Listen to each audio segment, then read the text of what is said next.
El tiempo corre y nuestro planeta arde. Es hora de despertar.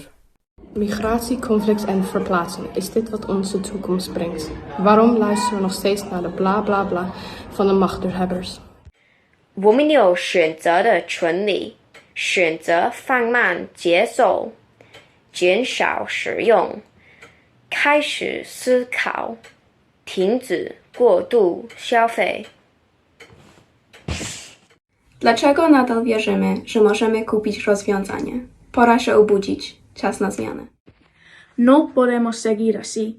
Tenemos el privilegio de elegir, desacelerar, reducir nuestro consumo, pensar y detener el sobreconsumo. Ludzkość czeka cierpienie. Oto nasza obietnica, aby zmienić sposób życia i wezwać do zmiany systemowej dla dobra mieszkańców globalnego południa ze względu na przyszłość. Tel est notre promesse.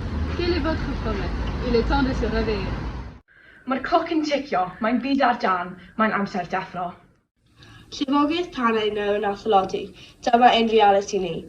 Mudo gwrthdaro, dadleoli, a dyma ein dyfodol ni. Pam ydyn ni dal i wrando ar bla bla bla rhai mewn pŵer? Pam ydyn ni dal yn credu allan ni prynu'n ffordd allan? Mae'n amser deffro, mae'n amser addo i newid. Fedrwn ni ddim cario ymlaen fel hyn. Mae gennym ni'r rhaint i arafu, i leihau ein defnydd, i feddwl, i stopio'r cynnydd.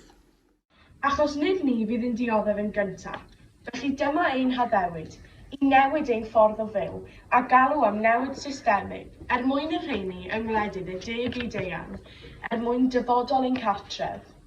Dechreuwn wrth ein traed gwneud y pethau bychain, ac yn bwysau'r gwmnïau a gwleidyddion i wneud y pethau mawr. Dyma'r haddewid ni. Beth yw haddewid di? Mae'n amser deffro.